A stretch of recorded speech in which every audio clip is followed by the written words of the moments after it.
The first quarter of action, 2 minutes in. White against Giddey. Launches a three.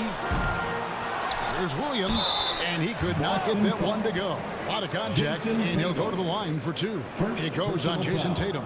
Yeah, way to play in attack mode and get to the line. And a moment now to look at the scoring approach in terms of where the points are coming from for the Celtics. They've looked to fire as much as possible from outside the arc, and so far they are hitting at a high clip. Yeah, they've also been alert and active on the defensive end, creating turnovers and turning those into points on the offensive end. And Jackson gets it to go. I'll tell you, this lead's not going anywhere with this guy making plays. What a quarter. Giddey against White. The wide open look here for Vucevic. Tried to come right back with the three of his own, but it's no good. It's safe to say Jason Tatum is a bona fide superstar. He certainly is, Kevin, and really been a big-time star from the time he was 23 years old. Lots of pressure on this young player, but Jason's not only embraced it, he's thrived under it. White the pass to Giddey. Kicks to Vucevic. Here's White from past the arc. Drills the three-pointer. And an eye for an eye. Both teams working to stretch the floor. Well, that three-point shot just gives you so much room to operate on the offensive end. Jackson misses. For Chicago, they won their last contest that game against the Magic. And what an outstanding win it was. I mean, to get it the way they did in overtime made it that much sweeter. You know, they came in as the underdog here. Very low expectations, could play without pressure, and clearly that worked. Tatum finds Jackson. Clock at 6.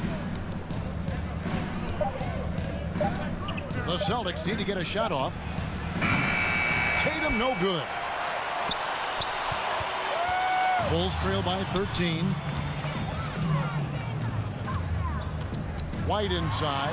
Jackson on him. And it's White missing. The shooting numbers just aren't there yet in the quarter. It's stolen by White. And the layup falls. White's got 5 points so far. And love the commitment from White. Took the bump, went up strong, and rewarded with 2 points. Jackson from long range. Count that as his 7th field goal in 9 tries. He's shooting 78%. That's a dozen straight points coming off the triple. 34 seconds left here in the first quarter. White against Giddey. 6 on the shot clock. Back to White. Levine for 3. Porzingis with the rebound. Celtics leading by 14. Outside Jackson.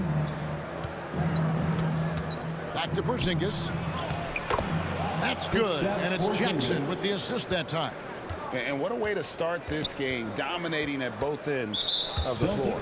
And give them credit for approaching. Chicago going with an almost entirely new group here. Vucevic, he's checked in for Williams. Dean comes in for Horton Tucker. Josh Giddey's checked in for Carter. And it's White in for Ball. On the floor for Boston. The post pair. Tatum and Porzingis. Jackson is out there with White. And it's Hauser in at the 3 spot. Doris, some great shooters on this Boston team, but at times, don't you think they settle from the perimeter? Well, Kevin, obviously this is a coaching staff that puts a heavy emphasis on three-point shooting. They led the league in makes, they led the league in attempts. But obviously your 2 best players, Jason Tatum and Jaylen Brown, with their size and athleticism and driving ability, you want to try to find the right balance. They do a great job of that. Time now to turn to our sideline reporter, David Aldridge. David. Kevin, Kobe White became one of the top candidates last season for most improved player. He says, I always tried to just let the work show. I wanted to prove that I could be a starting guard in this league. I've just got to continue to get better every day, be aggressive, and be who I am. Kevin, back to you. All right, D.A., love that attitude. Jackson. Oh! Wow. And